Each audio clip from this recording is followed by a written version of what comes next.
The most frightening thing I found inside a safety deposit box wasn't money, gold, or a secret account. It was a letter. A letter my late wife had written nearly 4 years before her death, addressed to our children, warning that one of them might someday try to take what didn't belong to them. My daughter Emily and I sat in silence after reading it. Not for 10 seconds, not for 30, for nearly 2 full minutes. Because every word in that letter matched something that had already begun happening in our family. And my son had no idea she saw it coming. Before we get into the story, tell me where you're watching from and what time it is in your part of the world. I always enjoy seeing how far these stories travel. And if you enjoy real-life family drama, hard-earned wisdom, and stories where the truth eventually finds its way to the surface, consider subscribing to the channel. Now let me tell you how a dusty brass key hidden in my attic uncovered a secret my wife took to her grave. My name is Dalton Diaz. I'm 69 years old, and if you saw me at the grocery store, you'd probably forget me 5 minutes later. Honestly, that's not an insult. I've spent most of my life looking ordinary. I drive a silver 2009 Ford Taurus with a dent above the rear passenger tire. I wear the same brown work jacket I've owned for almost 12 years. I buy coffee from the same waitress at Bluebird Diner on First Avenue in Cedar Rapids, Iowa, every Tuesday and Thursday morning. My life isn't exciting. At least that's what most people think. The truth is, ordinary people notice things extraordinary people miss. That little fact ended up saving me. But I'm getting ahead of myself. 4 years before all this happened, my wife Evelyn passed away after a long battle with pancreatic cancer. 41 years of marriage. 41 years of sharing bills, arguments, vacations, bad restaurants, good restaurants, and the occasional disagreement over whether a thermostat should be set at 68 or 72 degrees. For the record, she was wrong, always. At least that's what I liked telling her. The funny thing is, she never lost an argument. She just postponed winning. You know that type of person, the kind who lets you talk yourself into a corner before quietly handing you the answer. That was Evelyn. Even now, years later, there are moments when I walk into the kitchen and instinctively glance toward the chair where she used to sit reading mystery novels. Grief changes over time. People who haven't experienced it think grief gets smaller. It doesn't. It just becomes part of the furniture. You learn how to walk around it. Most mornings I woke up around 6:15. I'd pour coffee into an old blue mug with a chipped handle, feed the birds behind the house, watch the neighborhood wake up. Maple Grove Lane wasn't a fancy street. Mostly retired couples, young families, and people who mowed their lawns with almost religious dedication. Midwestern people take lawn care seriously. I once watched 2 grown men argue for 20 minutes over grass height. Not politics, not religion. Grass. That's Iowa for you. My daughter Emily visited often. She lived about 30 minutes away in Iowa City and taught 3rd grade at an elementary school. Every Wednesday evening she stopped by after work. Sometimes she'd bring takeout. Sometimes she'd bring laundry she claimed needed my larger dryer. I suspected she mostly came to check on me. I never minded. Emily had inherited her mother's patience. She listened more than she spoke. And unlike many adults these days, she actually put her phone down during conversations. That alone deserved a medal. My son Brandon was different. Growing up, he had been ambitious, competitive, always chasing something bigger. Bigger house, bigger paycheck, bigger title. Nothing wrong with ambition. America runs on ambition. The problem starts when ambition decides it deserves shortcuts. Brandon lived in Naperville, Illinois, outside Chicago. He worked in commercial real estate and always seemed busy. Every phone call sounded rushed. Every visit felt scheduled. Every conversation ended with him checking his watch. At first, I told myself it was normal. People have careers. Families, responsibilities, life gets crowded. But over the years, the calls became less frequent. Birthdays turned into text messages. Weekend visits turned into holiday visits. Holiday visits turned into excuses. I never complained. What's the point? Nobody has ever been guilted into becoming a better son. At least not permanently. Still, I noticed. Parents always notice. We just don't always say anything. One Saturday morning in late April, my friend Walt Jenkins knocked on my front door carrying a white bakery box. Walt had been my neighbor for 25 years, 71 years old, former mechanic, professional troublemaker. The man had somehow survived 7 decades despite making decisions that would terrify insurance companies. He walked inside without waiting for permission.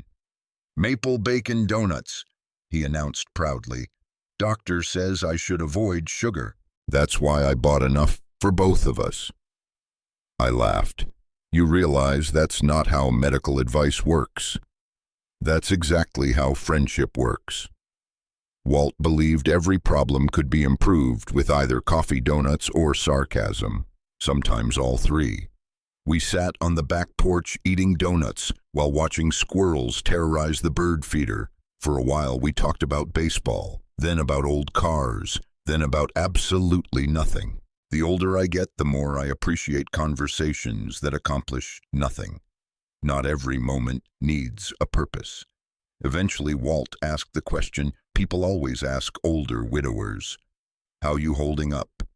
Simple question, complicated answer. I looked across the yard. "I'm okay." He nodded, not because he believed me, because he understood. There are some losses that never completely heal. You simply learn how to carry them. The conversation shifted. The afternoon passed. Life continued. Looking back now, that day feels important. Not because anything dramatic happened. Nothing did. No arguments, no revelations, no hidden keys, no shocking discoveries.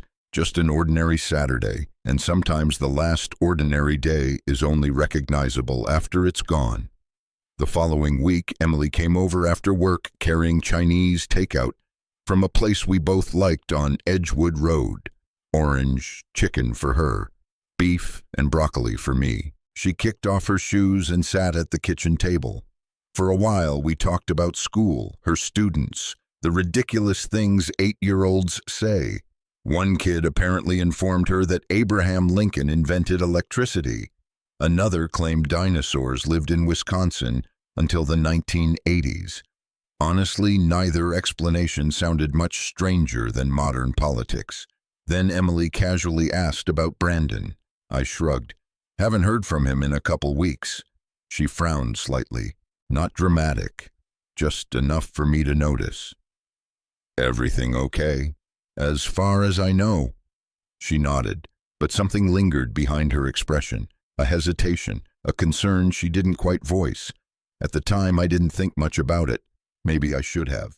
Because 2 days later, my phone rang at exactly 9:18 on a Tuesday morning. The caller ID displayed my son's name, Brandon Diaz.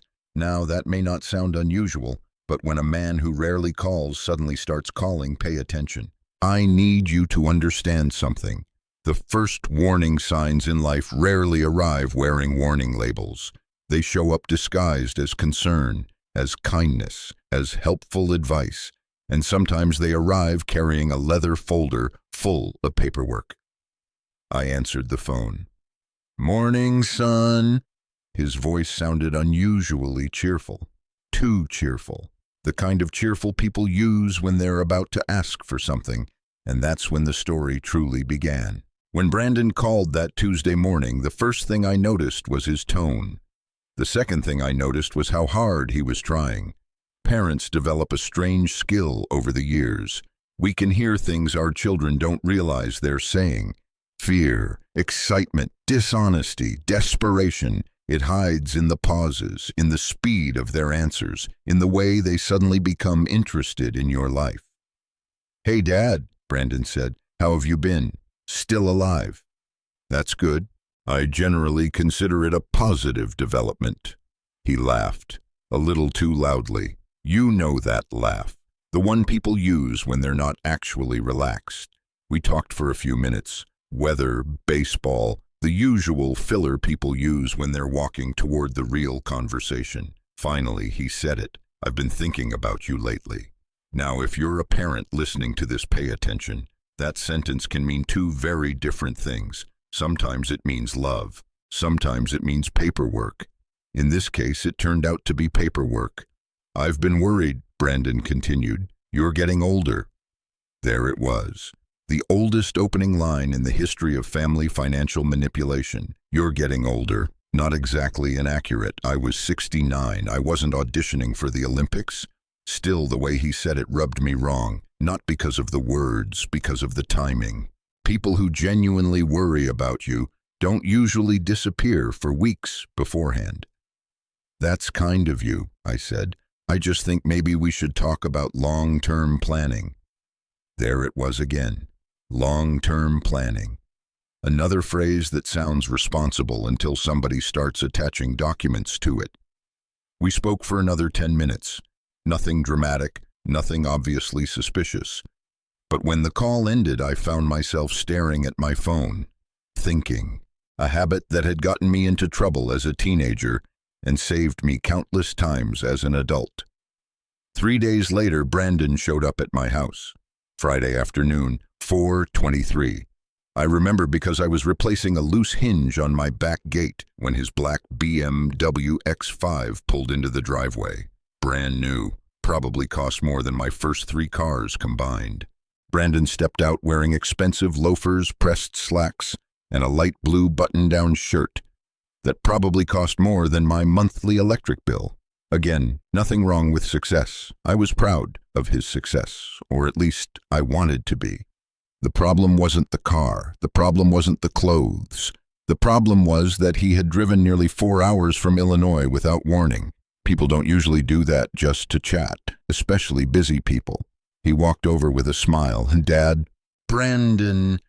We hugged, quickly, the kind of hug men exchange when neither wants to admit they're emotional. Then I noticed the leather folder under his arm. There it was, the paperwork. I almost laughed. Some instincts never leave you. We went inside. I made coffee. He accepted. That surprised me. Brandon usually avoided caffeine after noon. Small detail, but details matter. When someone changes a routine, there's usually a reason. We sat at the kitchen table, the same table where Evelyn and I had eaten thousands of meals, the same table where Emily had done homework, the same table where Brandon had once built a model airplane and accidentally glued his fingers together. For the record, that remains one of my favorite parenting memories. He wasn't amused at the time. I still am. For a while, we talked normally. His work, the real estate market, his son Tyler, Nicole, traffic near Chicago. Then finally, he opened the folder. I took a slow sip of coffee. Here we go. "Dad," he said carefully, "I've been thinking about the future." Interesting, because usually when someone repeats a phrase, they're selling something. I figured, "You've worked hard your whole life." "I have. You deserve peace of mind." There it was again. More sales language, more setup. I stayed quiet. Silence makes people uncomfortable, and uncomfortable people often reveal more than they intended. Brandon slid several pages across the table. I glanced down. Power of attorney documents, property management authorization, financial oversight provisions. Nothing outrageous at first glance. Nothing that would immediately alarm most people, which was exactly why I read slowly, very slowly. Now here's something most people didn't know about me. For 27 years, I worked insurance fraud investigations. My job wasn't chasing criminals through alleyways. It wasn't dramatic. It was paperwork. Thousands and thousands of pages. Claims, contracts, signatures, financial records, property transfers, bank statements. People assume deception hides in complicated places. Usually it doesn't. Usually it hides in small details nobody bothers reading, which meant I had spent decades learning exactly where to look. Brandon didn't know that, or maybe he'd forgotten. Children often remember the job title, but not the skills. As I reviewed the documents, I noticed several things. Nothing illegal, not yet, but odd, very odd. Certain clauses granted broader authority than necessary. Certain sections seemed intentionally vague. A few legal phrases felt copied from generic templates. Most people would never notice. I did. I kept reading. Brandon shifted slightly in his chair. Then again, nervous. The funny thing about liars is that they think they're hiding. Most of the time, they're broadcasting. So what do you think? He asked, too quickly. Another clue. I set the papers down. They're thorough. His shoulders relaxed slightly, just slightly, enough for me to notice. Exactly, he said. I just want to make sure somebody can help if anything happens. Help. Interesting word. I nodded slowly. Why now? The question caught him off guard. Just for a second, a tiny hesitation, gone almost immediately, but I saw it. Because I care about you. Reasonable answer, maybe even true. The best lies usually contain truth. Still, something felt off. Not wrong, just incomplete. Then Emily arrived, completely by accident, or maybe fortunately. She walked through the front door carrying a paper bag from Bluebird Diner. Surprise dinner delivery, she announced. Then she saw Brandon. Oh. Her smile faded slightly, not dramatically, just enough. Again, details. Brandon greeted her warmly, too warmly. Emily sat down, looked at the paperwork, looked at me, then looked back at Brandon. Nobody said anything for a moment. The atmosphere shifted. You could feel it, like static before a storm. Brandon immediately launched into an explanation. Long-term planning, protection, convenience, responsibility, the same words, the same pitch. Emily listened politely, but I knew my daughter. She wasn't buying it, not completely. Neither was I. Eventually, Brandon gathered the documents. I'll leave these with you. Good idea. You can review everything. Oh, I will. He smiled. I smiled back. Neither smile meant the same thing.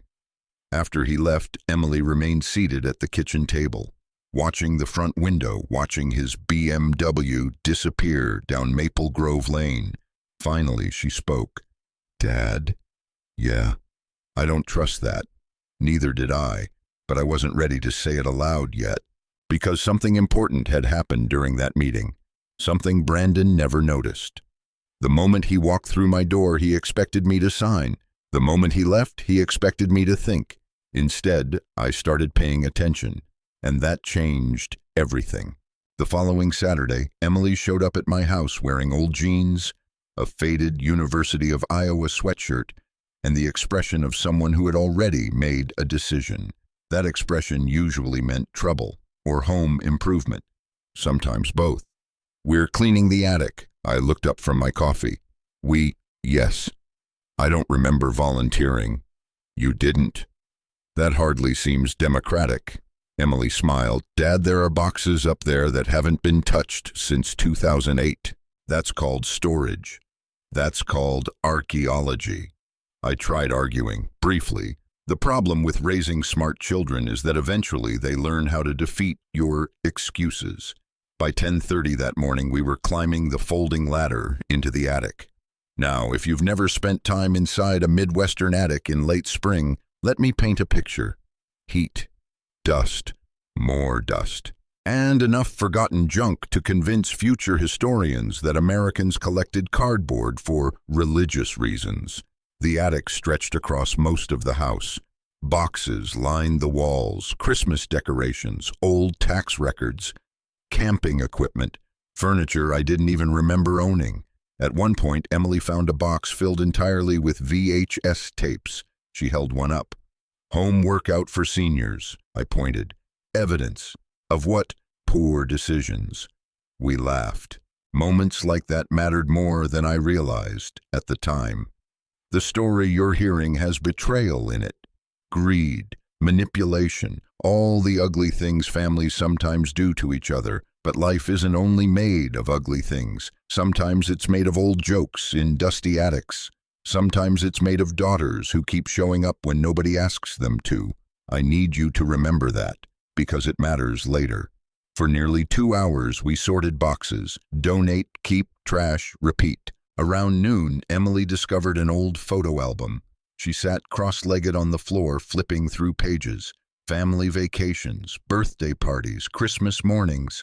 There was Brandon at age 10 holding a fishing rod bigger than he was. There was Emily missing her 2 front teeth. There was Evelyn smiling at a county fair sometime in the late 90s. For a while, neither of us said much. Memories have a way of slowing conversations. Finally, Emily stopped on a photograph.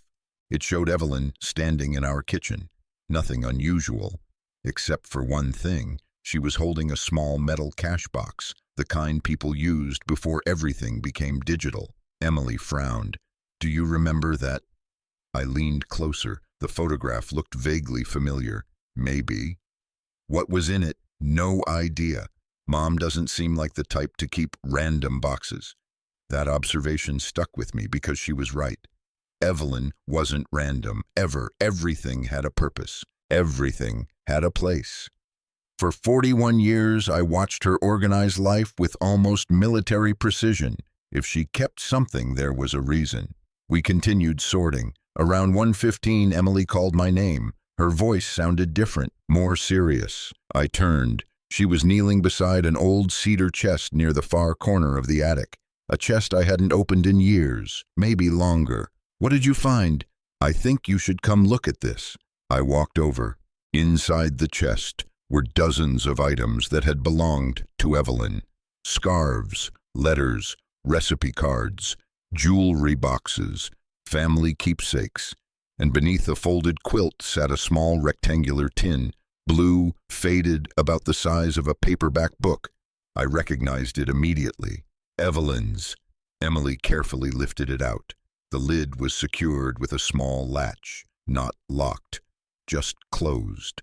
For some reason, my pulse quickened, maybe because grief never really leaves. Maybe because finding something untouched after years feels like opening a conversation with the past. Emily opened the lid. Inside were only 3 items: a brass key, a worn bank card, and a folded piece of paper, nothing else. For several seconds, neither of us spoke. The key was small, old-fashioned, the kind you don't see very often anymore. Definitely not a house key, definitely not a car key. Emily picked up the note first. Her eyes moved across the handwriting. Then she handed it to me. I recognized the writing immediately. Evelyn's, even after 4 years. Some things you never forget. The note contained only 4 words. 4 words. That was it. Only when they stopped listening. I read it twice, then a third time. Emily looked at me. What does that mean? I honestly didn't know, but the message sent a chill down my spine, because Evelyn never wasted words, especially not written ones. If she chose 4 words, everyone mattered. I turned the note over. Nothing. No explanation, no instructions, no dates, just those 4 words. Only when they stopped listening. Emily examined the brass key, the worn bank card, then the note, again and again. What kind of key is this? I picked it up, looked closely, immediately noticed the number stamped into the metal and the tiny logo near the base. A bank logo, not current, older but recognizable. My stomach tightened. Safety deposit box. Emily noticed my expression. What? I think this opens a safety deposit box. Her eyes widened. For a moment, neither of us moved. The attic suddenly felt quieter, as if the house itself was listening. Then right on cue, we heard footsteps on the ladder. A familiar voice followed. "Anybody up here, Walt?" Of course, the man had a supernatural ability to appear during important moments. A few seconds later, he emerged into the attic carrying a box of donuts. Naturally. "What are you two doing? Looking through old things," Emily said. Walt glanced at the key, immediately pointed. "Oh, here we go. I know exactly what that is." Emily looked hopeful. "You do? Absolutely." He nodded confidently. "That's the key to a secret underground government bunker." I stared at him. He stared back, perfectly serious. Emily groaned. "Walt, what? Be serious." "I am serious." "You are not." "Fine," he shrugged. "Maybe it's pirate treasure." That earned him a rolled-up receipt thrown directly at his forehead. He caught it, laughing. The tension broke. For a moment, we all smiled. And looking back now, I'm grateful for that moment, because things became much heavier after this. Eventually, Walt examined the bank card. His expression changed. "Wait. What?" I actually recognize that logo." Emily looked at him. "So do I." The logo belonged to First Cedar Trust Bank, one of the oldest banks in Cedar Rapids. The same bank Evelyn had used for years. The same bank where she maintained several accounts. My heart began beating faster, not from fear, from curiosity. A dangerous feeling. Curiosity has started more trouble than alcohol, at least in my experience. I slipped the note back into the tin, carefully, then placed the key beside it. Emily looked at me. "What do we do now?" I glanced toward the attic window. The afternoon sunlight stretched across the dusty floorboards. For some reason I thought about Evelyn, about her handwriting, about those 4 strange words, about the fact that she had hidden this box where she knew we'd eventually find it. Not accidentally, intentionally, very intentionally. And suddenly I realized something. Whatever waited inside that safety deposit box, Evelyn had wanted it discovered at exactly the right time, not before, not later, the right time. And I looked back at Emily. We go to the bank. When I picked up the brass key, turned it slowly in my hand. Tomorrow morning. What I didn't know then was that the contents of that box would explain far more than either of us expected. And before the week was over, it would completely change the way I looked at my own son. The next morning, Emily arrived at my house at exactly 8:07 a.m. That might sound oddly specific. It is.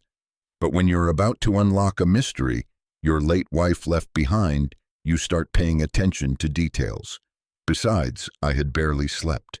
Not because I was afraid, because I was curious. Those are 2 completely different feelings.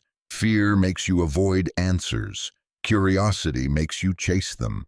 At 69 years old, I should probably have known better. Instead, I was standing in my driveway before Emily even parked. She climbed out of her Honda CR-V, holding 2 coffees, one for her, one for me. "You look tired," she said. "I blame your mother." Emily smiled. "Mom's been gone 4 years. "Exactly. She's still creating work." That earned a laugh. For a brief moment, everything felt normal. Then we got into the car and drove toward First Cedar Trust Bank. The bank sat on 3rd Avenue SE in downtown Cedar Rapids. Old brick building, large stone columns, the kind of place that looked like it had survived every economic disaster since the invention of money. My wife had trusted that bank for decades, which suddenly seemed important. The drive took about 15 minutes. Neither Emily nor I talked much. Both of us were thinking, running possibilities through our heads. Maybe there was money, maybe old family records, maybe nothing important at all. The truth turned out to be something far more complicated. At 8:34 a.m., we walked through the front doors. The familiar smell of polished wood and old paper greeted us. Banks have a unique smell, part money, part furniture polish, part anxiety. The lobby wasn't busy. A few customers, 2 tellers, a security guard reading something on his phone, everything ordinary, which somehow made me more nervous. Emily approached the reception desk first. A woman in her 60s greeted us. Her name tag read, Margaret Donnelly. The name immediately sounded familiar. Then I remembered she had worked there for years, maybe decades. I explained about the key, the bank card, the safety deposit box. Margaret listened carefully, then asked for identification. A few minutes later, she disappeared into a back office. When she returned, her expression had changed. Not dramatically, just enough for me to notice. Again, details. "Mr. Diaz," she said gently, "it appears your wife maintained a safety deposit box here for many years." Emily and I exchanged a glance. So the key was real. The box existed. Suddenly, everything felt more serious. Margaret continued, "After your wife's passing, ownership transferred according to the instructions she left." "What instructions?" She hesitated. "Those instructions specified that access would be granted only if you appeared in person with the original key." Emily blinked. I stared at her. Even now, years after her death, Evelyn was still controlling the process. I couldn't help smiling. That sounded exactly like her. Margaret led us through a secure hallway, past several locked doors, past security cameras, past rooms most customers never see. Eventually, we reached the vault. Massive steel door, thick enough to survive a small war. I don't know why, but standing there gave me chills. Maybe because it suddenly felt real. Maybe because I knew I was walking toward a message from the past. The vault opened. Rows of safety deposit boxes lined the walls. Hundreds of them, small, large, every size imaginable. Margaret located the correct box, number 317. Then she inserted the bank key. I inserted Evelyn's key. The lock clicked. The sound echoed louder than it should have, at least in my memory. Margaret carefully removed the metal box and carried it into a private viewing room. Then she left, closing the door behind her. And suddenly it was just Emily and me, alone, staring at a gray metal container sitting on a wooden table. Nobody moved, not immediately. The room felt strangely quiet, almost sacred, like opening a time capsule. Finally, Emily spoke. "You ready?" "No." "Me neither." That made us both laugh nervously. Then I opened the box. Inside were several neatly organized folders, a sealed envelope, a smaller envelope, and a stack of legal documents. No gold, no diamonds, no hidden fortune, just paper, lots of paper, which immediately caught my attention because paper had been my professional life, and paper can be far more dangerous than cash. I picked up the sealed envelope first. My hands actually trembled, just a little. The front contained handwriting I recognized instantly. To Dalton and the children. Love always, Evelyn. My throat tightened. Emily looked away for a second. I think she was fighting tears. So was I. I carefully opened the envelope. Inside was a letter, several pages long, written shortly before Evelyn's death. The first paragraphs were personal, expressions of love, memories, advice, the kind of things a person writes when they know time is running out. Emily began crying quietly before reaching the second page. I wasn't doing much better. Then everything changed, because halfway through the letter, Evelyn stopped talking about memories and started talking about concerns, specific concerns. She described noticing growing tension around family finances, growing impatience, growing entitlement, not accusations, observations, careful observations, the way only Evelyn could make them. Then came the sentence that froze the room. If you are reading this, something has happened that made me believe these documents may be needed. I looked at Emily. Emily looked at me. Neither of us spoke. We kept reading. Attached to the letter was a second folder. The folder carried a handwritten label, property records. Inside were original ownership documents for our home. Every transfer, every deed, every filing, everything. Perfectly organized, exactly the way Evelyn always organized important records. Beneath that sat another folder. This one carried a different label, contingency file. That name alone made me uncomfortable, very uncomfortable. Inside were copies of correspondence, notes, legal records, and something else. Something that made me sit up straighter. A series of printed documents connected to Brandon, specifically Brandon, not Emily, not both children, only Brandon. My pulse accelerated. The room suddenly felt smaller. I began turning pages slowly, methodically. Each page revealed another piece of information. Bank records, property inquiries, draft legal forms, copies of communications, some old, some surprisingly recent. Emily finally whispered what both of us were thinking. "What is all this?" I didn't answer immediately because I wasn't sure, not yet. But I knew one thing, none of it was accidental. Evelyn had assembled this file deliberately, over time, carefully, purposefully. Then I found the page. One single page buried near the bottom. At first glance it seemed ordinary, a notarized document, nothing unusual, except for one detail, one tiny detail, the notary seal. I stared at it, then leaned closer, then closer still. Years of investigative work suddenly came rushing back. Every instinct, every habit, every lesson, because something about that seal was wrong. Very wrong. Emily noticed my expression immediately. What is it? I didn't answer. I kept studying the page, my heartbeat growing faster with every second. Finally, I looked up, and for the first time that morning I felt something stronger than curiosity. Concern. Real concern. Because I had just noticed a detail that almost nobody else would have caught. And if I was right, my son had made a mistake. A very serious mistake. One he didn't even know he'd made. I spent 27 years investigating fraud. Not the exciting kind you see in movies. Nobody kicked down doors. Nobody jumped across rooftops.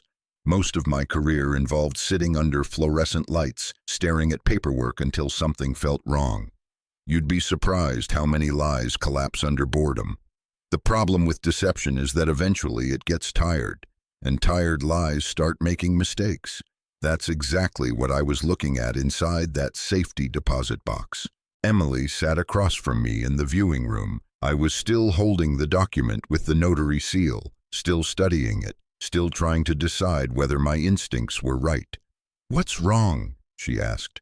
I slid the paper toward her. "Look at the seal." Emily examined it. For several seconds she said nothing. Then she shrugged. "It looks normal." "Exactly. What does that mean?" "It means somebody wanted it to look normal." She frowned. I pointed toward the bottom corner. "See the date?" She nodded. I pointed again. "Now look at the commission expiration date." Her eyes moved between the numbers. Then suddenly she sat upright. "Oh, exactly. Oh." The notary's commission had expired before the document was supposedly notarized. Not by a few days, not by a week, nearly 7 months. A small mistake, tiny, easy to miss. Most people would never notice. Unfortunately for whoever prepared the document, noticing tiny mistakes had paid my mortgage for decades. Emily looked stunned. Could this just be an accident? Maybe, but I didn't believe that. Not for a second. One unusual document could be an accident. A pattern isn't. I continued examining the rest of the file. The more pages I reviewed, the more uncomfortable I became. Not because the evidence was overwhelming, because it wasn't. Yet. What worried me was the direction everything pointed. The documents appeared connected to ownership records involving my home, property inquiries, authorization forms, transfer discussions, draft paperwork, pieces of a puzzle, individually harmless, together not so harmless. I carefully organized everything into categories. Old habit. Always start with structure. Chaos becomes easier to understand when it's organized. Evelyn understood that better than anyone. In fact, the deeper I looked into the file, the more I realized she had essentially built an investigation package before she died. Every document was labeled, cross-referenced, chronological, detailed. It was beautiful and slightly terrifying. I smiled despite myself. Even after death, my wife was still more organized than most living people, Emily noticed. "What, your mother? What about her?" I held up a folder. "She basically prepared a legal treasure map." That earned a weak laugh. Then sadness returned, because beneath every discovery sat the same question. Why had Evelyn done this? What exactly had she seen? And when had she seen it? We spent nearly another hour reviewing the contents. Eventually, Margaret Donnelly knocked softly on the door. "Everything all right in here?" I nodded. "Just processing." She smiled sympathetically. "I understand." Then she hesitated, almost like she was deciding whether to say something. Finally, she did. "Your wife visited this box frequently during her final year." That got my attention. "Frequently," Margaret nodded. "More than most customers." Emily looked surprised. "So Mom was actively adding things?" "Yes." Margaret paused, and she was very specific about her instructions. That sounded familiar. Very Evelyn. "What kind of instructions?" Margaret smiled slightly. "She wanted to make absolutely certain nobody else could access the contents." My stomach tightened. Nobody else, not even Brandon. Interesting, very interesting. After Margaret left, Emily looked at me. Mom knew something. Maybe. No, she shook her head firmly. Not maybe. She pointed toward the folders. She knew something. I couldn't argue, because by then I was starting to believe the same thing. The drive home felt different. The mystery was no longer hypothetical. Now there was evidence, questions, connections, pieces waiting to be assembled. Neither of us talked much, each of us lost in thought. When we pulled into my driveway, Walt was sitting on my porch. Of course he was. The man appeared so often I sometimes suspected he had installed surveillance equipment. He stood as we approached. Well, Emily laughed. How did you know we'd be back now? I didn't. You've been waiting only 40 minutes. I stared at him. Walt, what? You need hobbies. This is my hobby. Fair point. We went inside. Coffee was made. Donuts appeared. I never learned where he stored so many donuts. Possibly another dimension. Eventually, Emily explained everything. The key, the box, the letter, the documents, the suspicious notary seal. Walt listened quietly. A rare event. Usually, silence from Walt indicated either serious concern or unconsciousness. When Emily finished, he leaned back, thinking. Then he asked a surprisingly intelligent question. What does Brandon know? I looked at him. Good question. Excellent question. In fact, it was exactly the right question, because at that moment, I didn't know. Maybe Brandon knew nothing, maybe everything, maybe something in between, and those possibilities required very different responses. Emily spoke first. You should confront him. I shook my head immediately. No. Why not? Because if he's innocent, confrontation damages trust. And if he's guilty, I smiled. If he's guilty, confrontation teaches him to hide evidence. That shut the room down, because it was true. People imagine investigations are about asking questions. Usually they're about waiting. Patience catches more mistakes than pressure. Greedy people rarely stop at one bad decision. They keep reaching, keep taking, keep convincing themselves they're smarter than everyone else. Eventually they overextend. Eventually they make mistakes.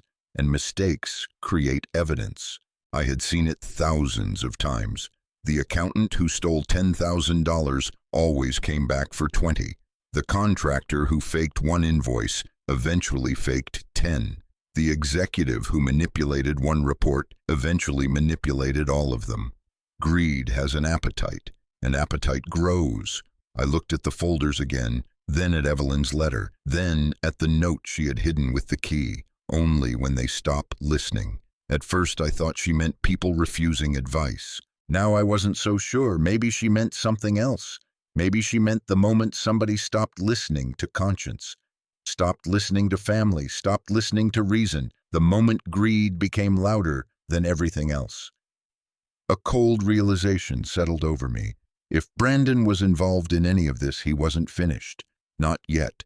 People chasing money rarely stop voluntarily, which meant one thing. We didn't need to chase him. We only needed to wait, because sooner or later greed almost always comes back for more, and when it did, I'd be ready. 3 days later, greed came back exactly the way I expected it would. Not dramatically, not with threats, not with a confession, with an email. Honestly, after 27 years investigating fraud, I can tell you something most people don't realize.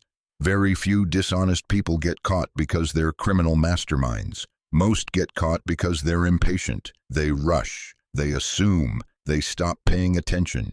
And impatience was Brandon's biggest weakness, always had been.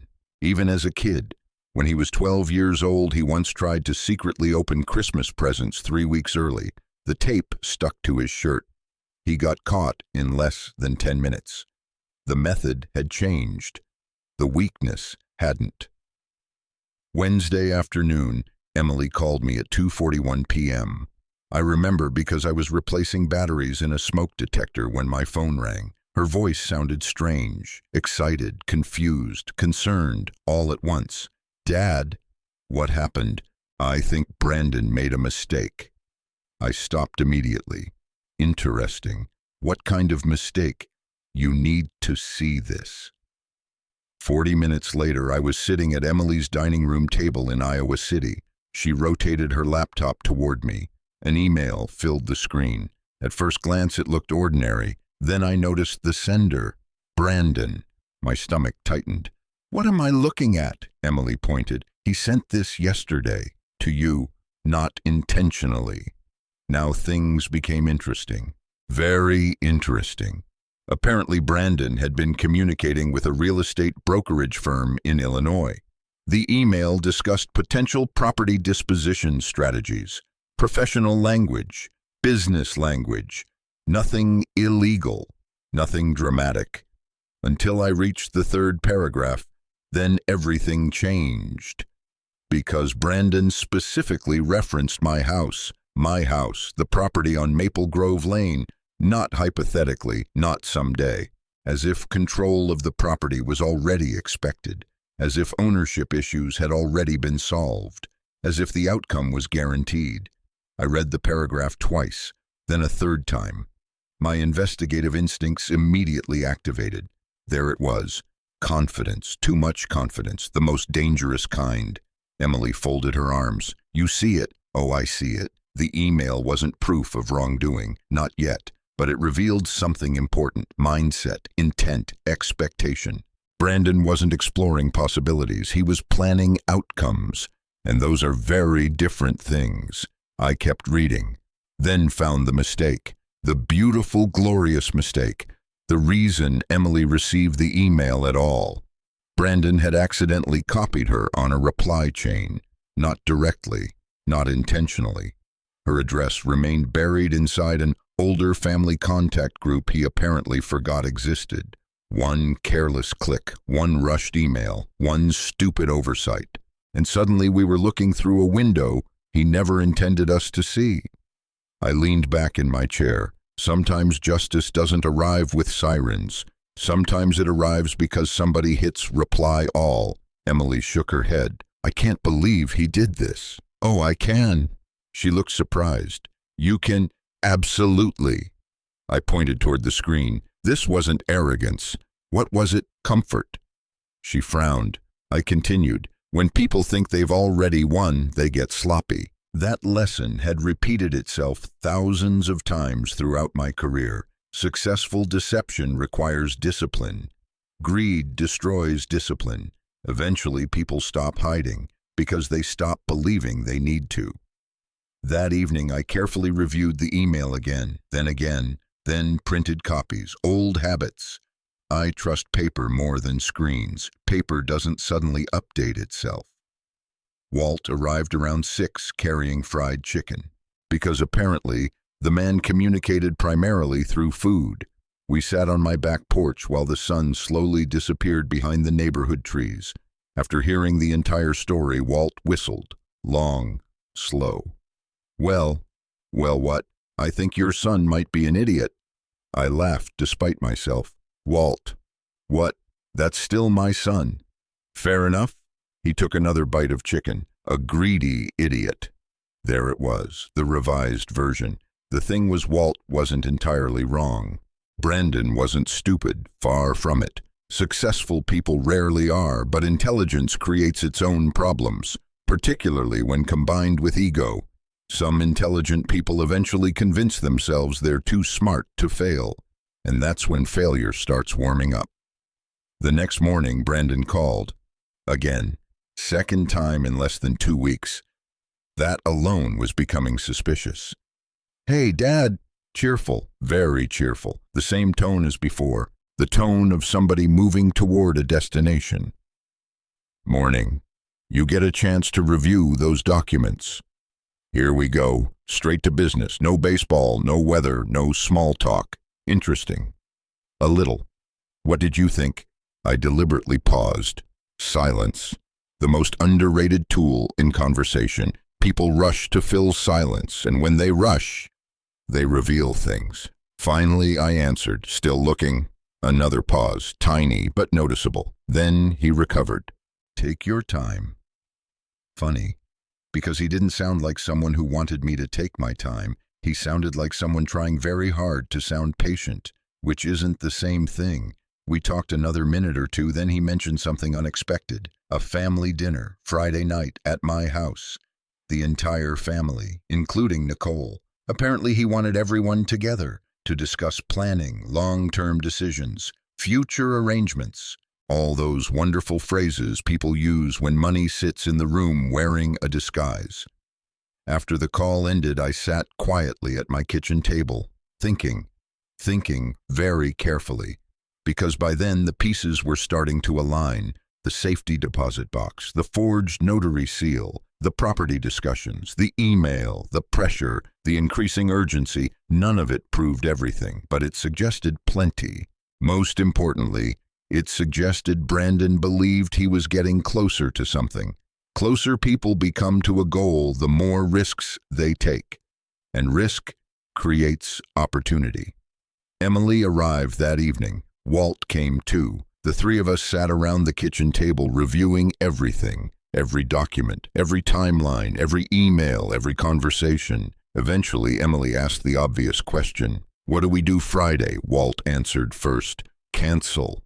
I shook my head. "No." Emily looked at me. No. Why not? Because for the first time since finding the key, I understood something important. We weren't chasing Brandon anymore. Brandon was walking toward us, voluntarily, confidently. And confidence is dangerous, particularly when it isn't deserved. I stood and walked toward the kitchen window. Outside, evening lights glowed across Maple Grove Lane. Normal houses, normal lives, the same neighborhood where I'd raised my children, the same neighborhood Brandon apparently expected to control. I turned back toward Emily and Walt. Friday happens exactly as planned. Neither of them spoke. I continued. "He wants a family meeting." I smiled. "Let's give him one." And for the first time since opening Evelyn's safety deposit box, I felt completely certain of something. The trap wasn't something we needed to build. It already existed. All we had to do was leave the door open and wait for Brandon to walk inside. By Friday evening at 6:30 p.m., everyone would be sitting around my dining room table, pretending it was just another family dinner, and none of them would realize that everything was about to change. Friday arrived with the kind of calm weather that makes people believe nothing dramatic is about to happen.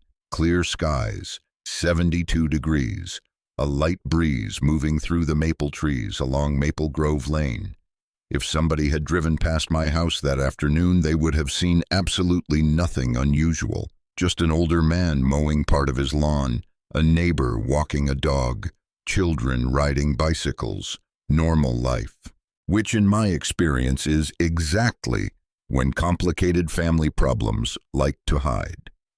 Around noon, I started preparing dinner, not because I expected anyone to enjoy it, because routines matter, especially before stressful situations. When life gets messy, ordinary tasks help keep your head clear. I seasoned a pork roast, cut vegetables, prepared mashed potatoes, set the dining table. The same table where my family had gathered for holidays, birthdays, graduations, and countless ordinary meals over 4 decades. The table itself wasn't special, just oak, a few scratches, a few dents. The history attached to it was what mattered. As I worked, my eyes occasionally drifted toward the cardboard storage box sitting inside the hall closet, the box containing copies of the documents from Evelyn's safety deposit box. I had reviewed everything twice more that morning. Every page, every note, every signature, every inconsistency. The evidence wasn't complete yet, but it was enough. Enough to understand where things were heading, enough to recognize the shape of the problem, and most importantly enough to know that Brandon still believed he controlled the situation. That was useful. Very useful. At 4:15 p.m., Walt arrived carrying a casserole dish. Naturally, the man could not attend any social gathering without bringing food. I opened the door. He held up the dish proudly. "Emergency casserole.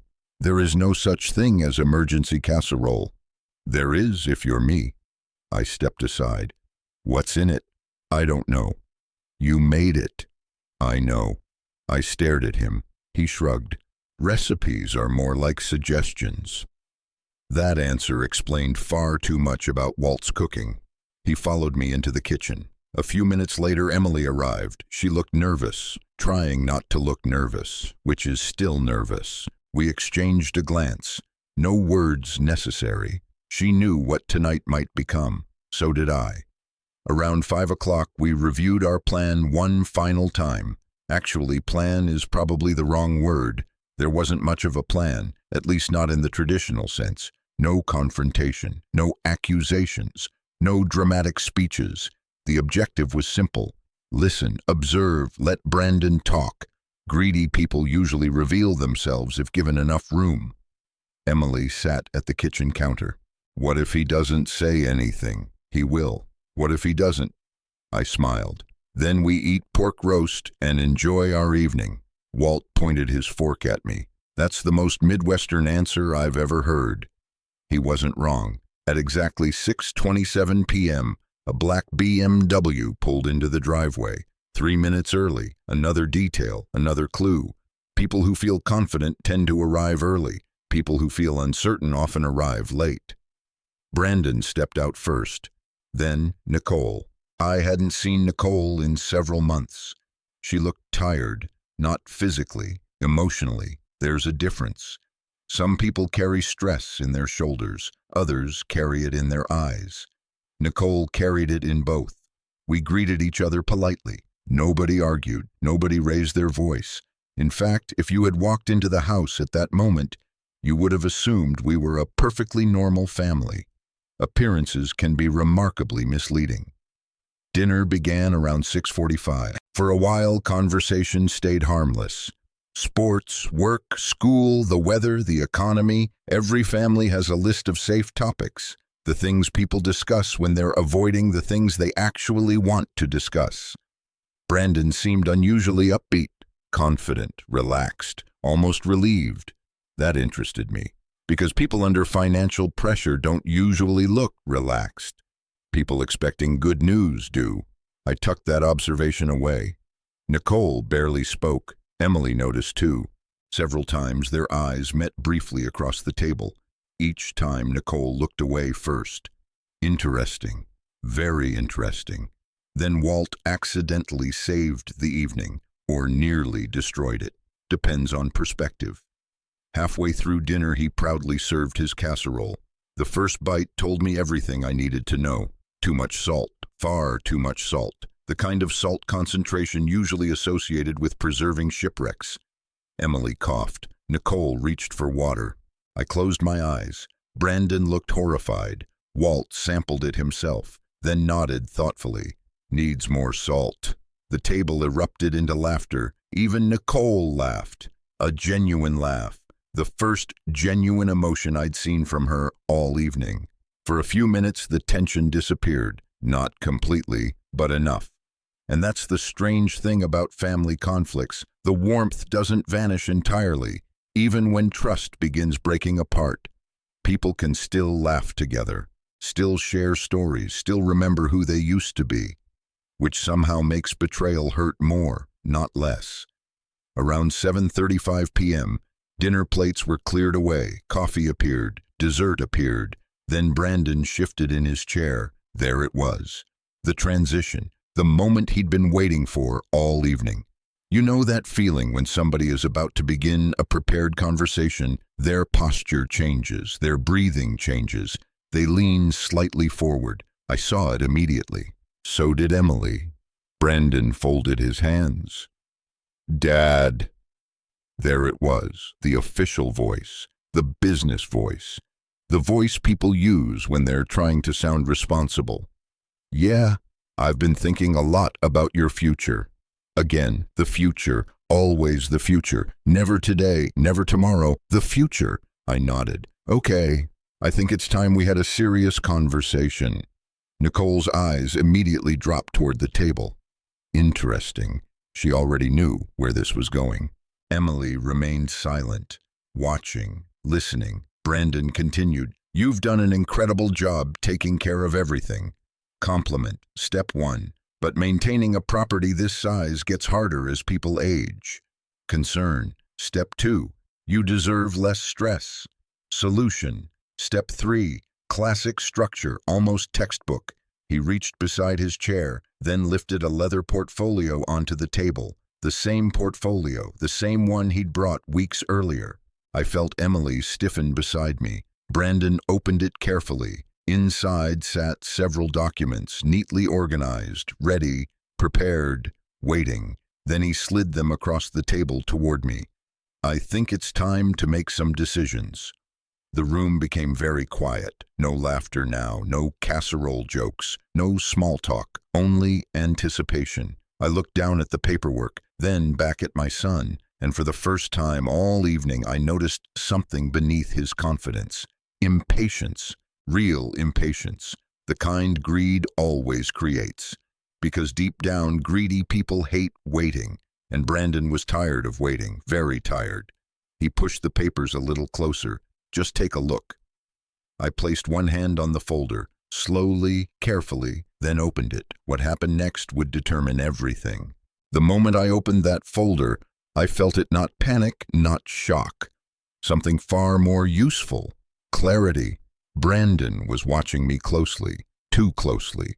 You know that look people get when they've rehearsed a conversation in their head 100 times and are now checking if reality is cooperating. Nicole stared at her plate. Emily didn't move at all. Walt, on the other hand, was slowly eating dessert, like this was a normal Tuesday evening, which somehow made everything feel even more absurd. The first page was exactly what I expected. Property management authorization, standard language, legal tone, nothing alarming on the surface. Brandon leaned forward slightly. This just helps with day-to-day decisions, he said. Maintenance, taxes, stuff like that. I nodded slowly. Silence. He shifted. Once, twice, that impatience again. I turned the page, then another. Then I paused, not because I was confused, because I wanted him to talk, and he did. You don't have to stress about anything, he continued. I already spoke with a broker in Naperville. If we restructure some assets, we can free up liquidity. Liquidity, I repeated.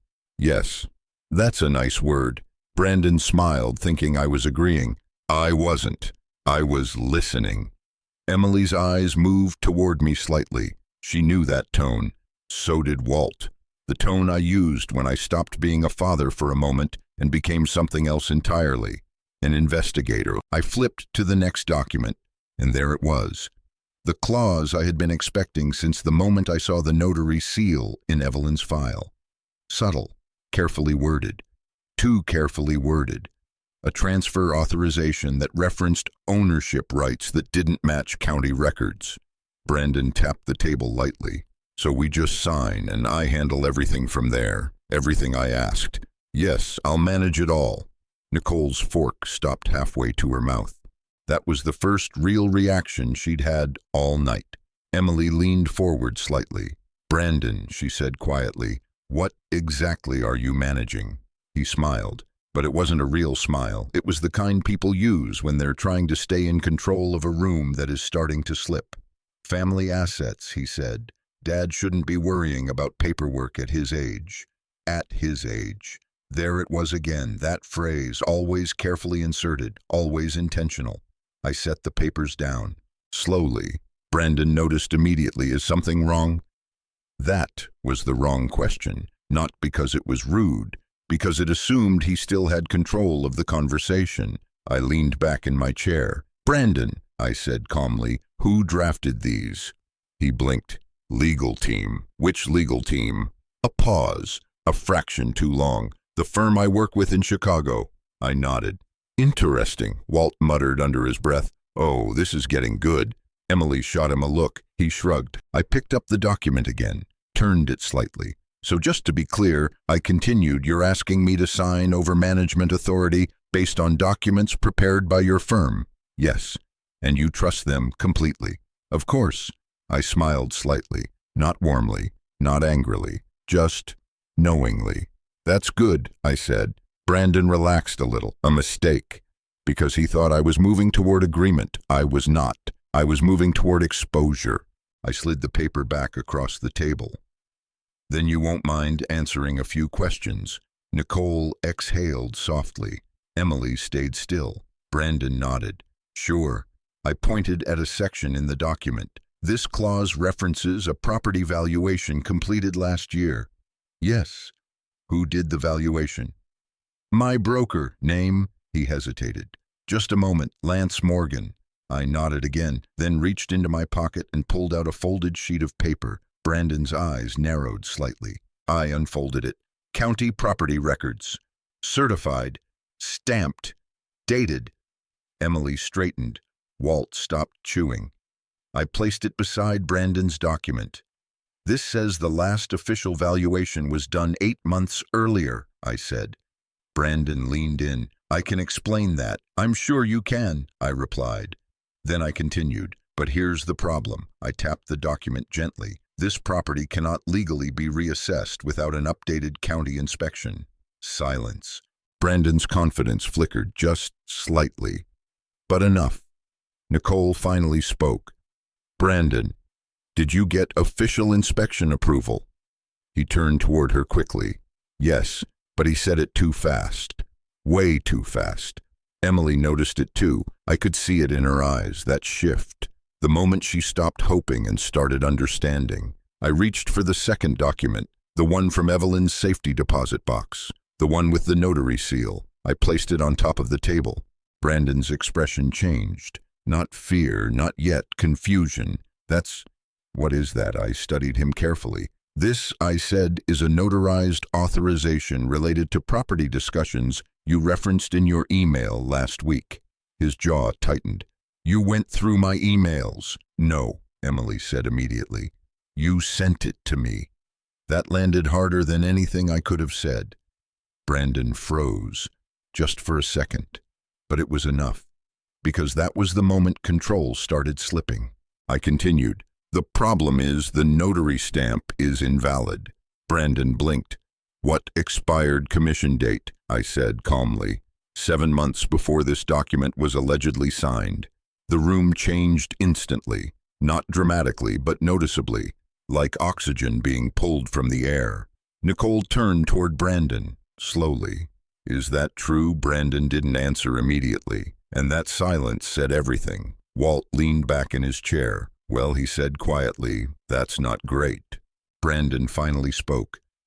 It's not what it looks like. That sentence. I've heard it hundreds of times.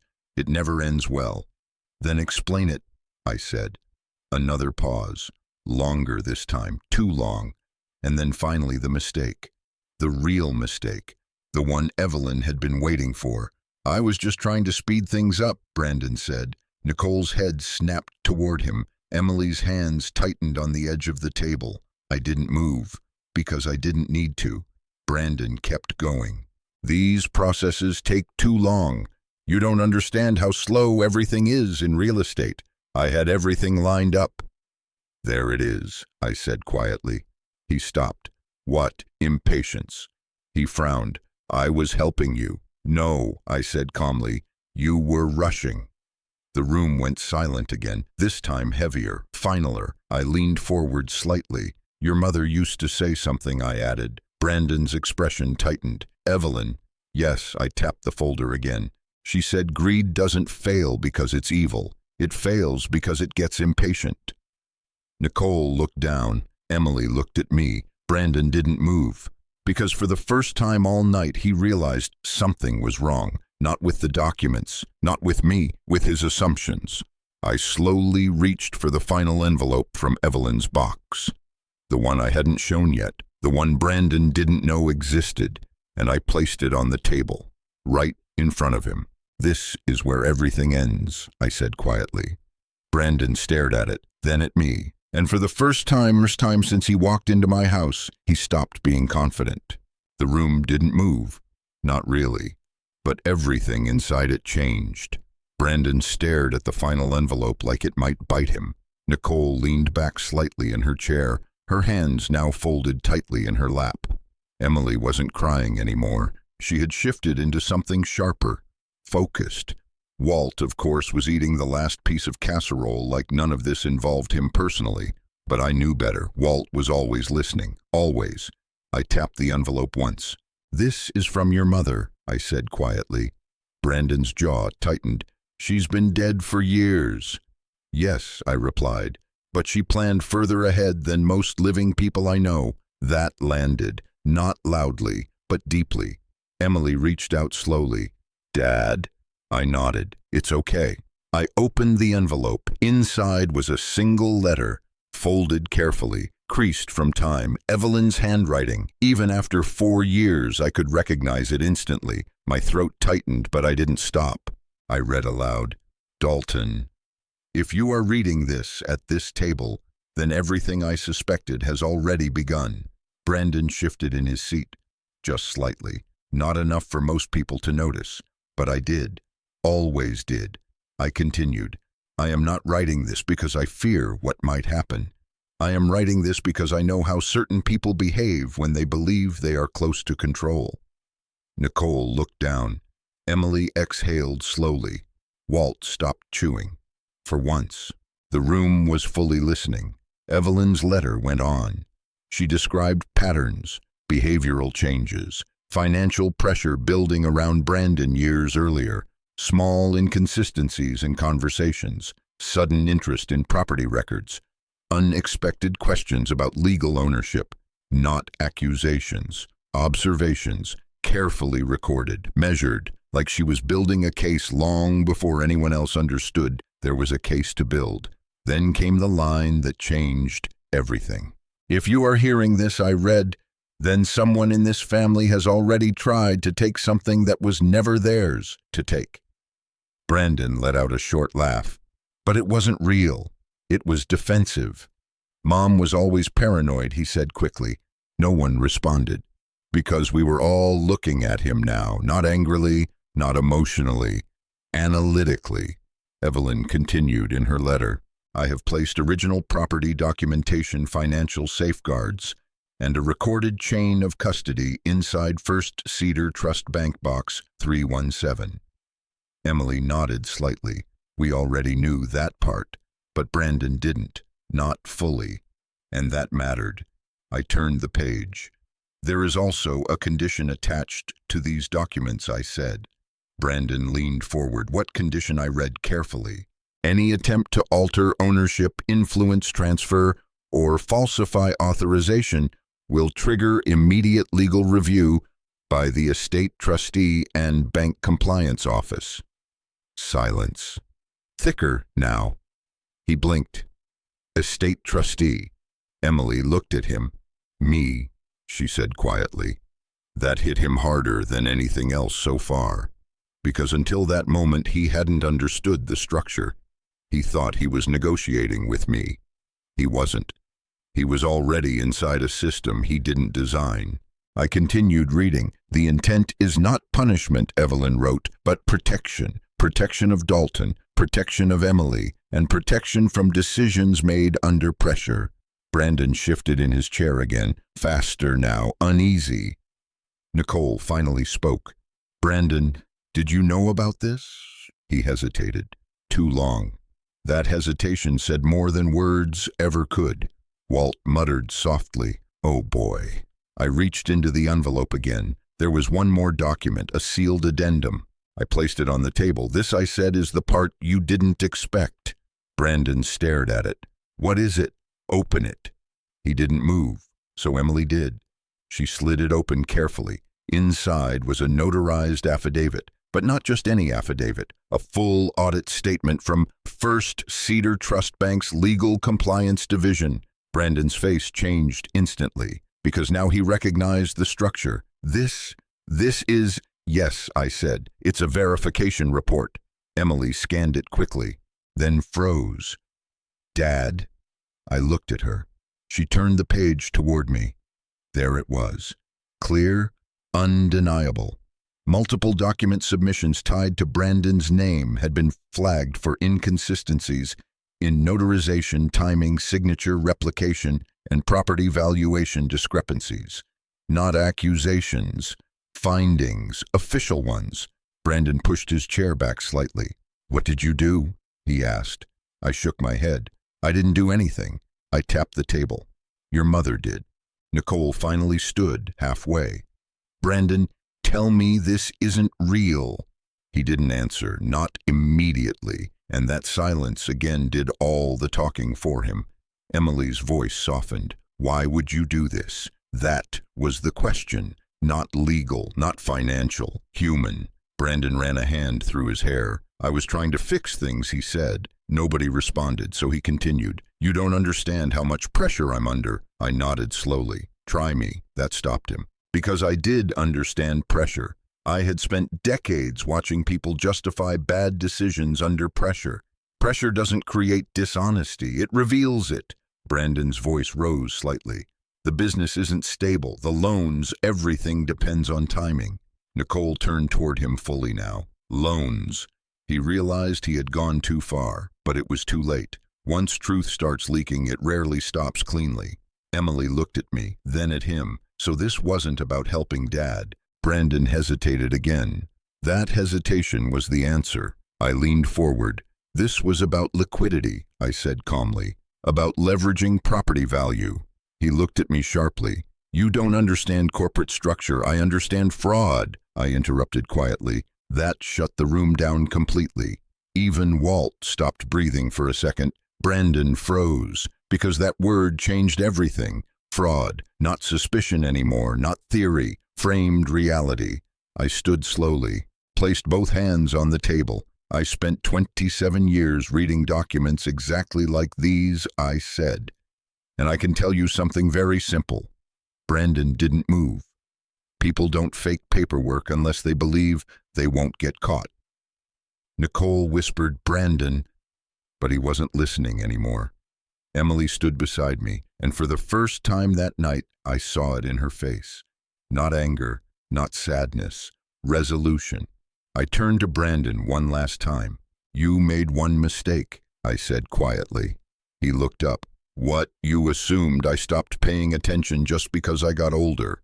The room went silent again, not tense this time. Final. I picked up Evelyn's letter, folded it carefully, then added the last line she had written. One day I read softly, they will stop listening, and when they do, the truth will finally have room to speak. I placed the letter back on the table. Brandon didn't move. Nicole slowly sat down. Emily reached for my hand. Walt cleared his throat. Well, he said quietly, this dinner got expensive.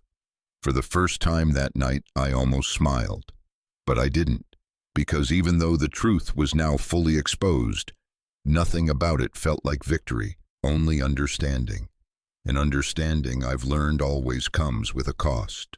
The next morning, the house felt different. Not quieter, not louder, just emptied in a way that had nothing to do with furniture or people. Brandon left just after midnight. No shouting, no dramatic exit, just a long silence at the door, followed by the sound of his BMW starting in the driveway and disappearing down Maple Grove Lane. Nicole left with him. She didn't look at anyone when she walked out, not even Emily. That part stayed with me longer than anything said at the table, because anger leaves quickly, confusion lingers, and disappointment settles in. Emily stayed. We didn't talk much at first. She made coffee. I sat at the kitchen table staring at the same spot Brandon had been sitting the night before. Walt showed up at 9:12 a.m. He didn't knock. He never really did. He just walked in holding a paper bag. Breakfast, he announced. What is it? Emily asked. Don't ask questions you don't want answered. That was fair. We ate in silence for a while. The kind of silence that isn't uncomfortable, just heavy. Finally, Emily spoke. Is it over? I didn't answer immediately because the honest answer wasn't simple. Eventually I said, the confrontation is over. Walt nodded. The consequences aren't. That was exactly right, because truth doesn't end a situation. It reorganizes it. Later that afternoon, I went back to First Cedar Trust Bank alone. Emily offered to come. I told her no. Some things need quiet. Margaret Donnelly greeted me again. This time her expression was different, more serious, more respectful. Mr. Diaz, she said softly, everything has been processed. I nodded. Good. She hesitated. Your wife was very thorough. I almost smiled that she was. Inside the bank office, I signed a few remaining documents, nothing dramatic, just confirmations, updates, adjustments, legal reality catching up to emotional reality. When I stepped outside, the sunlight felt colder than it had the day before. Funny how that works. Back home, Emily was sitting on the porch steps. She looked up as I approached. "Is it done?" I sat beside her. "Yes." She stared at the driveway. "Do you think he'll come back?" I thought about that. Brandon was many things. Impulsive, proud, flawed.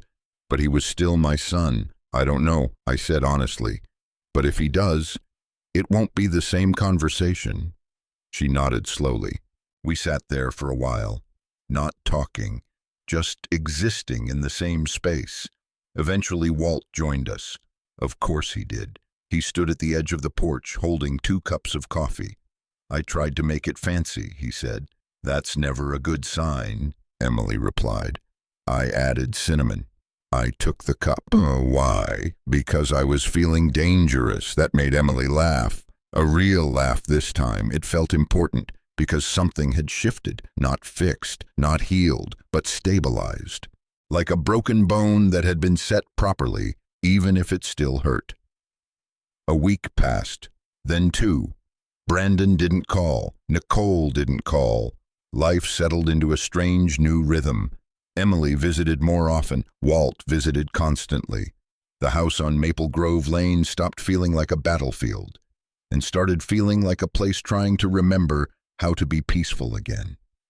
Then, on a Thursday morning, a letter arrived. No return address. But I knew before opening it. You always know. The handwriting confirmed it. Brandon. I sat at the kitchen table for a long time before opening it. Emily noticed. "Dad, it's from him." She didn't say anything. She just sat across from me, waiting. I opened it. The letter was short. No excuses, no arguments, just words. He wrote about pressure, about mistakes, about thinking he was solving problems when he was actually creating them. He didn't ask for forgiveness. That surprised me. He only said he understood now what Evelyn had done, and why. At the bottom, one sentence stood alone. "I didn't lose the house, Dad. I lost how you saw me." That one hit harder than anything else, because it was partly true, not entirely, but enough. I folded the letter slowly. Emily watched me. "What are you going to do?" she asked. I didn't answer right away, because forgiveness isn't a switch. It's a process. Finally, I said, "Nothing today." She nodded. "That sounds about right." Walt arrived later that afternoon with donuts again. I don't think he owns any other food. He saw the letter on the table. "Oh," he said. I looked at him. He wrote. Walt nodded. "Kids usually do, not all of them." He sat down. "That's true. We didn't read the letter again. We didn't need to, because the important part wasn't what was written. It was what it meant. That the story wasn't fully over, just changed. That evening I walked out onto the porch, alone. The sky over Cedar Rapids was turning orange, soft, quiet. The kind of sunset that doesn't ask for attention, just presence. I thought about Evelyn, about her timing, her precision, her ability to see something long before it became visible to anyone else. She didn't just leave behind documents. She left behind direction, protection, and a warning that only made sense when it was already too late to ignore it. Only when they stopped listening. I finally understood what she meant. She wasn't talking about hearing. She was talking about arrogance, about the moment someone believes they already know everything worth hearing. Brandon had stopped listening, and in that silence, truth had finally stepped forward. Emily came out and sat beside me. Walt leaned on the porch railing. None of us spoke for a while. Then Emily said softly, "Do you regret it?" I knew what she meant. The confrontation, the exposure, the truth brought into the light. I thought about it carefully. "No," I said finally, "but I regret that it was necessary." She nodded. That was enough. Walt raised his cup. "To difficult families." Emily rolled her eyes. "To surviving them," she corrected. I looked out at the street, at the ordinary houses, the ordinary lives, and I realized something simple. Families don't break all at once. They fracture slowly, quietly, often in ways nobody notices until the damage is already done. But sometimes, if you're lucky or prepared or loved by someone like Evelyn, you get the chance to see it before it's too late to understand it. And sometimes that understanding is the only kind of justice you get. Not perfect, not clean, but real. I took a sip of coffee. The wind moved through Maple Grove Lane, and for the first time in a long time, it felt like the house was breathing again. People often think family betrayal happens suddenly like an explosion, but most of the time, it's quiet. It grows in conversations you avoid, in assumptions you don't question, and in small compromises that seem harmless at first. The hardest truth I learned is this: love without boundaries doesn't protect a family, it exposes it. And sometimes the people who love you most are the ones who prepare for the day you'll need protection from them. Forgiveness doesn't mean forgetting, and accountability doesn't mean hatred. It just means reality finally gets a voice. If this story meant something to you, join our community by hitting that like button and subscribing for more real, raw, and family-centered stories. Drop a comment below and tell us, have you ever been in a situation like this? We read every single one, and as always, thank you for being a part of this.